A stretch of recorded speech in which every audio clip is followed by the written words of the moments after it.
Belgium के जो उपराष्ट्रपति हैं उनसे मेरी बीच बीच में कभी कभी जब बात होती रहती है, तो उन्होंने बताया कि वहां पर भी आप ये देखिए, इस्लाम के बैन होने के बावजूद वहां इस्लाम को बैन ही इस वजह से किया गया क्योंकि वहां ग्रूमिंग जिहाद हो जाता था। यहाँ देखा उन्होंने भारतवर्ष में किस प्रकार से लव जिहाद फैल रहा है। हम लोग लगातार लव जिहाद पे बात कर रहे हैं। लव जिहाद के विषय में उन्होंने मुझे बताया कि आप लोगों की डेमोग्राफी पूरी तरीके से चेंज करने के लिए जो तरीके हैं, उन लोगों के जो तैयारी है वो बहुत जबरदस्त है। और वो लोग लगे पड़े हैं। इवन उनके इनिशियल लेवल से जब वो अपने मादरसा में ट्रेनिंग ले रहे होते हैं, तो उस टाइम पर उनकी तैयारी होती है कि हिंदू लड़कियों को किस तरीके से फंसाना है। आप किस ऑक्यूपेशन में हैं, आप पंचर वाले हैं, आप चौक चौराहे पे बैठते हैं, तो आपको क्या करना है, कौन सी लड़की ऐसी है जो साइकिल से जाती है, कौन सी ऐसी लड़की है जो रिक्शा से जाती है, कौन पैदल जाती है, कौन से स्कूल में जाती है, कौन से कॉलेज में जाती है, कितने भाई बहन है, कौन सा मकान नंबर है, किस तरीके का उसका नेचर है। आगे फिर कोई टपरी है जहां पे वो कोई बंदा अब्दुल जो है वो पान बेचता है, वहां से उसके उसके जो चलन है, उसके जो तौर तरीके हैं, उसके जो फ्रेंड्स हैं, उन सब के ऊपर निगाह रखी जाती है। उसके बाद में फिर उनमें जो कुछ हिजाबी बुरके वाली जो लड़कियां हैं, और अजीत भाई ने बताया कि 12-12 साल की लड़कियां, मैं कहता हूं जो उससे भी छोटी हैं, उससे भी छोटी छोटी बच्चों के ऊपर उन लोगों का फोकस है। जो जम्मू कश्मीर के अंदर 2 लड़कियां उठाई गई थी सिखों की, जिसके बाद में फिर ये सिरसा विरसा गए थे, सड़कों पर उतरे थे, उसमें भी हमने देखा, हमने डू पॉलिटिक्स पे खुद मैंने पढ़ा है कि उस लड़की के 18 साल की होने की तैयारी की गई। बकरे को बकायदा ये देखा गया, वेट की गई कि बकरा कब जवान होगा और कब मेरी बकरीद आएगी और कब मैंने इसको हलाल करना है। तो उन लोगों की तैयारी हमेशा रहती है कि जब वो बचपन में है तो उसको कितना खिलाना है, कितना पिलाना है, कितना उसको तगड़ा करना है, कौन कौन सी चीजें उसके दिमाग में भरनी है। अभी मेरे पास में लव जिहाद का एक केस आया है दिल्ली से ही। तो उस केस में भी यही हुआ कि वो लड़की जब नाबालिग थी, तब से ही उसके पीछे एक मुस्लिम लड़की, हिजाबी लड़की लगाई गई। वो धीरे धीरे धीरे धीरे, पहले वो लड़की उसके साथ मंदिर भी जाती थी। तो इस इन सब चीजों को अगर आप देखेंगे तो इसमें उनका ग्रूमिंग, यहां से वो चीजें स्टार्ट होती हैं। वो किसी भी तरीके से हो सकती है, वो लड़के की भी हो सकती है, उसका इस्लाम में कन्वर्जन भी हो सकता है। जरूरी नहीं है कि उसका लव जिहादी हो, या लड़की, कोई मुस्लिम लड़की किसी लड़के के साथ में लव जिहाद करे। इससे मतलब ही नहीं है। मतलब ये है कि किस तरीके से हमने कन्वर्ट करना है, किस तरीके से हमने सनातन को हार्म पहुंचाना है। और गर्वित भाई, जो अभी थोड़ी देर पहले बात चल रही थी, मैं उसको भी थोड़ा सा इंक्लूड कर लूं इसमें, कि लव जिहाद कहीं डिफाइन है या नहीं है। वो लोग इसको एक कॉन्स्पिरेसी थ्योरी मानते हैं। 320 पेज की पीडीएफ पूरी हमने एक बुकलेट बनाई हुई है, जिसमें हमने अभी तक के जितने भी केसेस जो मीडिया में आए हैं, जो प्रिंट मीडिया में आए हैं, जो डिजिटल मीडिया पे आए हैं, कहीं भी हमने उन सभी केसेस को उठाया है। उन सभी केसेस को हमने स्टडी करा है, और उसमें जो फैसला आए हैं हमने उसको भी स्टडी करा है। अभी जो आदित्य का जो केस आया है आगरा वाले का, अभी देखिए आपके वो अखिलेश यादव से उसके इतने अच्छे कांटेक्ट हैं, आम आदमी पार्टी के संजय सिंह पहलवान से उसके इतने अच्छे कांटेक्ट हैं। इवन वो संसद भवन तक पहुंच जाता है। ये यहां से स्टार्ट होता है। सब लोगों को पता था कि उसका नाम आरिफ है, लेकिन और वो बना हुआ आदित्य है। सब लोगों को पता था कि उसकी नजर किसी आईएएस की बेटी पे है। सबको पता था कि उसको किस तरीके से सेट किया गया। एक लड़की उसके पीछे छोड़ करके उस लड़की का थोड़ा सा उसके मन के अंदर थोड़े से संशय डाले गए। संशय डालने के बाद में जाकिर नाइक के वीडियोस दिखाए गए। जाकिर नाइक के वीडियोस दिखाने के बाद में धीरे से फिर लड़की का फोन गया कि अब्दुल भाई, मेरी फ्रेंड है, उसको ये जरूरत है, बाइक लेकर तुरंत आओ। आया, भाईजान इसको कोई प्रॉब्लम नहीं होनी चाहिए, इसको घर तक छोड़ के आओ, इसको लड़के परेशान करते हो। कौन लड़के होते हैं, मैंने आपको बताया ना, पंचर की दुकान में बैठा वाला, पान की दुकान में बैठे वाला, मांस की दुकान में बैठे वाला, ये सब लोग देख रहे हैं कि वो लड़की कहां कहां से गुजर रही है। वे सब पंचर वाले, टपरी वाले या फिर कबाड़ी वाले, वही फिर अगले दिन मुंह हाथ पैर धो के उस लड़की को छेड़ते भी हैं। फिर अब्दुल आता है, फोन करते ही वो उनको डराता है, धमकाता है, घर छोड़ के आता है, और कहता है कि मैं, मेरी लाइफ में कोई लड़की नहीं है। वो कहता है कि मैं बहुत पाक साफ इंसान हूं, मैं सबको बड़ी इज्जत से देखता हूं। वो लड़की धीरे धीरे उस लड़के की तरफ अट्रैक्ट होती है। वो लड़की जो मुस्लिम लड़की थी, जो हिंदू लड़की को इस अब्दुल के पास लेकर के आई है, वो धीरे धीरे गायब होनी शुरू हो जाती है, और वो अगले शिकार की तरफ बढ़ जाती है। और तब तक वो लड़का जो है वो किसी भी बहाने से, आजकल सोशल मीडिया है, आजकल ये सेल्फी कैमरा लगा हुआ है, ये वीडियो कॉन्फ्रेंसिंग हो रही है, इनके माध्यम से वो कहीं ना कुछ ऐसी चीजें निकाल लेता है जिससे कि वो आगे आने वाले समय में उसको ब्लैकमेल कर सके। फिर वो ब्लैकमेलिंग के एक छोटा सा कोई पिक्चर मिल जाए, कोई फोटो ऐसा मिल जाए उसका, उससे फिर इस तरह इस स्टेज पे ले जाता है लड़की को जहां पे उसकी वीडियो शूट कर सके वो। फिर वो वीडियो शूट के नाम पे ब्लैकमेल करता है और फिर ऐसी वीडियो शूट करता है जहां पे 4-5 लोग उस लड़की के साथ में कोई दुष्कर्म कर रहे हो, और फिर उसके नाम पे उसको ब्लैकमेल किया जाता है। अगर उसके साथ निकाह भी करेगा तो बच्चे पैदा करेगा और फिर उसके ऊपर यही दबाव डालेगा। जिस तरीके से हमने देखा सोफिया गर्ल्स कॉलेज 1992 का केस, जो अजमेर दरगाह में के जो खादिम थे उनकी तरफ से हुआ था, जिसके ऊपर अजमेर, मुझे समझ नहीं आया कि मेरे ऊपर वो केस क्यों किया गया और इतनी भारी भयंकर उसमें धाराएं लगा दी गई जिसका कोई मतलब ही नहीं था। सोशल मीडिया पे है, डोमेन में है सारी चीजें जो मैंने बताई थी, पर फिर भी कि आवाज दबाओ, केस करो इनके ऊपर, इनको अदालत में घसीटो, इनको कोर्ट में घसीटो, ऐसे थाने में की गई है जहां स्कूटर नहीं पहुंच सकता, वहां पैदल आपको मोरियों में से निकल निकल के आपको वहां जाना पड़ेगा। और वो थाना भी है कहाँ, दरगाह के पास में। अर्थात वो लोग अपनी ग्रूमिंग करते हैं, वो अपना पूरा जाल बिछाते हैं और आवाज उठाने वाले लोगों को ऐसी जगह फंसा के मारते भी हैं। तो इन लोगों का, मैंने बताया आपको 320 पेज की जो हमारे पास पीडीएफ है, वो मैंने जी न्यूज में जब मैं बैठा हुआ था, जब कहा गया कि कोई केस ही नहीं है, तो मैंने कहा उनको कि ये पूरी की पूरी जो है मैं आप लोगों को दे दे रहा हूं, आप इसको अच्छे तरीके से पढ़ लो। मैंने वो पीडीएफ भिजवाई और यकीन नहीं मानोगे कि सुप्रीम कोर्ट का एक वकील उसमें बैठा हुआ था, तथाकथित एक समाज सेविका उसमें बैठी हुई थी, सबको मैंने भिजवाई, लेकिन आज तक किसी का कोई रिप्लाई नहीं आया। तो इसको कॉन्स्पिरेसी थ्योरी कह ही नहीं सकते, क्योंकि हमारे पास में केसेस हैं। जब एक लड़की ये कह देती है कि इस फलाने लड़के ने मेरे साथ में छेड़छाड़ की है, और लड़की अगर नाबालिग है तो डायरेक्ट उसके ऊपर पोक्सो लग सकता है। जब एक महिला ये कह दे कि मेरे से दहेज के नाम पे मेरे को प्रताड़ित किया गया है, पूरे परिवार को जेल में डाला जा सकता है।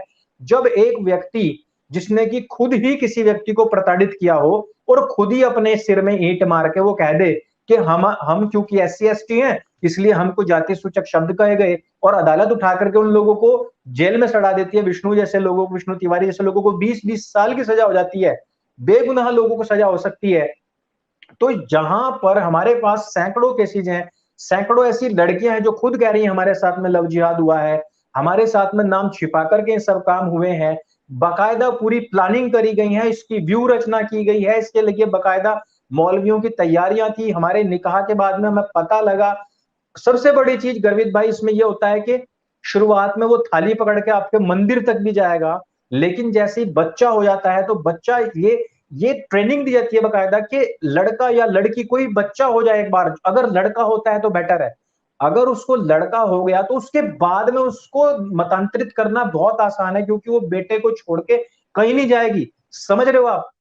जो जो उसका माइक्रो लेवल की जो मानसिकता है उसकी स्टडी की गई है, पूरी साइकोलॉजी उसमें पढ़ी गई है, महिलाओं की साइकोलॉजी क्या होती है, लड़की की किस उम्र में क्या साइकोलॉजी होती है, पीरियड्स के दौरान उसकी क्या साइकोलॉजी होती है, पीरियड्स की इतने दिन के बाद में क्या साइकोलॉजी होती है, घर में अगर एक अकेला भाई है, वो छोटा है तो क्या साइकोलॉजी हो सकती है, बड़ा है तो क्या होगी, इवन वो लड़की कौन सी क्लास में पढ़ती है, उसके पास में कौन सा मोबाइल है, वो कैसी ड्रेस पहनती है, उसके पास में कौन से इक्विपमेंट्स हैं, इन सब चीजों से उसके माइक्रो लेवल, उसके मेंटली जो उसकी पोजीशन है, उन सब चीजों की स्टडी होती है, तब जाकर के इसकी ग्रूमिंग होती है। तो क्यों नहीं हम उसको ग्रूमिंग कह सकते हैं, क्यों नहीं हम कह सकते हैं कि सब चीजें प्लान्ड है। इन वजहों से जो बेटियों को फंसाया जा रहा है, वो लोग, वो बेटियां खुद गवाही दे रही हैं, तो फिर भी क्या हम इससे नकार सकते हैं? इसलिए हमें ये वेट करना ही नहीं है कि कौन अरफा, कौन घोंसले वाली, कौन पंचर वाला, कौन अलाना फलाना ढिमकाना साल्ट फाल्ट, ये क्या कह रहे हैं, हमें इस बात से कोई मतलब नहीं है। जब किसी की एक गवाही के ऊपर, एक बयान के ऊपर किसी भी व्यक्ति को 20 साल तक जेल में सड़ाया जा सकता है, तो यहाँ सैकड़ों लड़कियां खड़ी होकर गवाही दे रही हैं। वो सूटकेस में जो दफन होकर के आई लड़कियां जो नदियों में बह रही थी, उनकी गवाहियां, जो जयपुर में लड़की जिसके अपने बेटे का नाम कान्हा रखा और उसका मुंह पत्थर से कुचल दिया गया है नाम रखने की वजह से, उस लड़की की गवाही, जिस बेटी को फिर पेट्रोल डाल करके जिंदा जला दिया गया, उस बेटी की गवाही, ये सब गवाहियां चीख चीख के कह रही हैं कि ये होता है। इसमें हम और आप कुछ कर ही नहीं सकते, वो लोग कुछ नहीं कर सकते, ये तो स्वतः सिद्ध है। और मैं तो कहता हूं कि इसके ऊपर तो केंद्र सरकार को, सुप्रीम कोर्ट को संज्ञान लेना चाहिए, एक आधे राज्य को इसके ऊपर कानून बना के काम नहीं करना चाहिए। मैं तो कहता हूं वर्ल्ड कम्युनिटी को साथ आना चाहिए। ऑस्ट्रेलिया, बेल्जियम, आप अमेरिका से इस तरीके के केस आए, कनाडा में भयंकर इस टाइम पे लव जिहाद चल रहा है सिख बच्चों के साथ में। मेरे पास में हफ्ते में तकरीबन 3 लड़कियों के ऐसे केस आते हैं कनाडा में, काउंसलिंग कर दो जी। सिख लड़कियों के, हिंदू लड़कियों के एक से केसेस आ रहे हैं। यहां भारत में चाहे आप एक दूसरे को कितना मारो कितना ही काटो, चाहे यहाँ सिख मुस्लिम एकता की कितनी बात करो, वहां देखो आपके साथ में क्या हो रहा है। यहाँ दलित मुस्लिम एकता की भले कितनी भी बात करो, आप ये देखो ग्राउंड पे आप लोगों के साथ में क्या हो रहा है। बिहार में ये कहकर दलितों को मार दिया गया कि हमारे यहाँ मेहमान नहीं आते तुम्हारी वजह से। तो ये सारी ऐसी चीजें हैं जो हमें स्प्रेड करने की आवश्यकता है। सच्चाई जो ग्राउंड लेवल की जो सच्चाई है वो वास्तविकता में अभी तक भी लोगों तक बहुत कम मात्रा में पहुंची है। हम लोगों को इस बात का कोई फिक्र नहीं करना है कि कौन क्या कह रहा है। किसी की कॉन्स्पिरेसी थ्योरी है, बत्ती बनाओ घुसेड़ दो। कोई भी कह रहा है कि ये सब तो इनके मन के अपने थ्योरीज हैं, घुसेड़ दो। सच्चाई जो है मेरे भाई वो स्वयं चीख, देखो प्रत्यक्ष को प्रमाण की आवश्यकता नहीं होती है। भारतवर्ष में इस तरीके के हजारों लाखों केस हो चुके हैं, बहुत सारे दब जाते हैं। वही भाई ने कहा, अजीत भाई ने, कि बहुत सारी ऐसी चीजें होती हैं कि अब तो मुंह कहीं दिखाने का जो सवाल खड़ा कर देती है, वो चीजें ऐसी हो जाती हैं। नहीं तो स्वतः सिद्ध चीज को हम तो छीक के कहेंगे, डंके की चोट पे कहेंगे। वो एक चैनल बैन करेंगे, हम दूसरे पे जाएंगे, तीसरा बनाएंगे, प्लेटफॉर्म खड़े करेंगे, ये सलाखों के पीछे भी डालेंगे, तो हम वहां से भी इस चीज को कहेंगे। क्योंकि सच बोलने से कहीं किसी को रोका नहीं जा सकता। और हमारे तो धर्म ग्रंथों में लिखा हुआ है कि सत्य ही आत्मा का वास्तविक स्वरूप है, वो उसी में ही रहेगा, वो उसका निज स्वभाव है। तो आत्मा का जो निज स्वभाव है हम सिर्फ वही कर रहे हैं जो आत्मा कहता है, जो उसकी पुकार है, जो उसने फील किया है, जिस दर्द को हम और आप सब लोग फील कर रहे हैं। जी अंकुर भाई, एक पूरी स्पीच ही थी, बट काफी अच्छी थी। तो मेरे गौरव अंदर तो भाई। ये भरा बैठा था, क्योंकि लव जिहाद के मामले में वास्तविकता यही है कि हम लोग जो ग्राउंड पे काम करते हैं, हमें पता है कि भाई डेली के केस आते हैं, आंखों से आंसू जी निकल जाते हैं, कई बार ऐसा होता है, माँ बाप रो जी रहे होते हैं यार, ऐसे यूं चुटकी में हाथ। 18 साल की भाई आपकी 18 दिन की बच्ची होगी ना, आप उसको छाती से उतार नहीं सकते। 18 साल की बच्ची तैयार होने, और वो बैठे हुए हैं उसी चीज में, और माँ बाप तो उससे पहले राखी बंधवा रहे थे। राजस्थान का केस आया, माँ बीच में बैठी हुई है, इधर लड़का इधर लड़की, और वो अब्दुल उससे राखी बंधवा रहा है, 500 रुपए दे रहा है, 18 साल की होती उसको उड़ा ले गया। माँ रो रही है, माँ पे कह रही है कि मुझे तो पता ही नहीं था। क्यों नहीं पता था भाई? हमारे लोगों की कमी है, हम लोगों की भी कमी है कि हम इस चीज को नहीं पहुंचा पाए। हमसे पूर्व की पीढ़ी की कमी है कि उन्होंने इस चीज को लेकर जागृति नहीं करी। वो हमेशा यूनुस खान को दिलीप कुमार ही समझते रहे, और वो दिलीप कुमार को पूछते रहे उधर नीचे नीचे। वो भले ही पाकिस्तान को कितनी सारी खुफिया चीजें पहुंचा दी हो, हम यहाँ शाहरुख खान को वही चॉकलेटी मैन समझते रहे, वो नीचे नीचे पता नहीं कितना काम कर गया है। इधर आप आमिर खान को परफेक्शन परफेक्शन के नाम पे पूज रहे हैं, उधर वो देखो 3 बच्चे पैदा कर चुका है खतनाधारी। सैफ अली खान जैसा टुच्चे, मतलब वो इतने, वो खतनाधारी बच्चे पैदा कर चुका है, 4 बच्चे पैदा कर चुका है। ये अभी जिसके ऊपर वीडियो बनाया था वो दूसरी लड़की को घुमा रहा है, उसके बाप ने यही काम किया है। तो कहा, ये तो लिस्ट बहुत लंबी है, और इसको प्रमोट किया जाता है बकायदा। और हम लोग क्योंकि खड़े हुए हैं, इसी वजह से वो लोग अब एकदम से खुल के सामने आए। नहीं नहीं ये गलत बोल रहा है, ये तो ये बैन करो, वो बैन करो, केस कर दो, जेल में डाल दो, वहां जाके मरवा दो, वहां जाके पिटवा दो। ये क्यों हो रहा है? क्योंकि उन लोगों ने 70 साल में जो नैरेटिव तैयार किया, जो जकात फाउंडेशन से पैसा इकट्ठा किया, जो 2.5% एक पंचर वाले से, एक ढेले वाले से ये इकट्ठा करके जो इन्होंने लोगों को बसाया है, उनको सारा असला, ये केटीएम बाइक, ये फलानी कार, ये फलाना जेल सिर में लगाने के लिए, फलाना सेंट, ये जो दे रहे थे, आपकी एक चुटकी बजाते ही ऐसे यूं उनका पूरा का पूरा जो प्रोपेगेंडा था दोस्त होने लग गया है। इस वजह से वो आप लोगों के खिलाफ खड़े हुए हैं। मैं तो कहता हूं आप और लोगों को मजबूत होना चाहिए, ये 5 लोगों का पैनल नहीं है, 10 लोगों का होना चाहिए। इन सब लोगों को एक दूसरे के साथ में आना चाहिए, किसी को जरा सी चोट लगे सब एकदम वहां से आ जाए। अरे हमसे तो अच्छे कौवे हैं, एक कौवे को आप डंडा मारो वहां 100 इकट्ठे हो जाते हैं। वो पक्षियों का अच्छे हैं, हम लोग क्या है, हम लोगों में अब हम अपनी वजह से ही इस हाशिए पे हैं। क्योंकि हम लोग जब भी कोई ऐसी चीज होती है तो हम अपने अपने घोंसलों में जाकर बैठ जाते हैं सुरक्षित। अरे यार मेरे घर में तो नहीं कहीं किसी ने पत्थर मारा है, हमारे में तो नहीं आग लगी है। वही चीज हो जाती है कि मुर्गा पिंजरे से निकाल रहे हैं, एक को निकाल रहे हैं तो वही चीखेगा बस, बाकी सब लोग अरे हम तो सुरक्षित है भाई, हम पे तो कोई कसाई ने अभी तक हाथ मारा ही नहीं है। लेकिन वो होगा, वो 1400 साल में यार, वहां से 1400 किलोमीटर से चल के यहाँ तक पहुंच गए, तुम्हारे घर में, तुम्हारे पड़ोस में, तुम्हारी दीवार के बराबर में उसने मकान बना लिया है। तुम्हारे रेलवे स्टेशन कब जाकर वहां पे उसने मजार बना ली है, उसने यहाँ पे आकर के लव जिहाद शुरू कर दिया है। अब और कितना वेट कर रहे हो, कितना इंतजार कर रहे हो, और कितनी तुमने लास्ट चेतावनी देनी है। कहना अजीत भाई का कि 80वीं बार लास्ट चेतावनी दी जा रही है। फिर अगले दिन फिर ट्वीट आया, कह रहे 82वीं बार, 85वीं बार अगली लास्ट चेतावनी।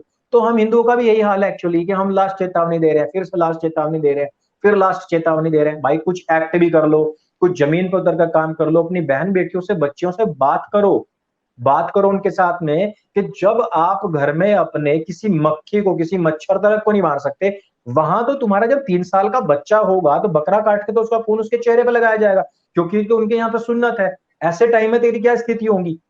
तो गर्वित भाई सॉरी मैंने थोड़ा सा और टाइम ले लिया, लेकिन नहीं नहीं ये नहीं, जरूरी, बिल्कुल ठीक है। ये जरूरी चीजें हैं, क्योंकि पिछले 3 साल में हमने लव जिहाद पे तो खूब स्टडी करी है, खूब बहन बेटियों से बात करी है, खूब काउंसलिंग करी है।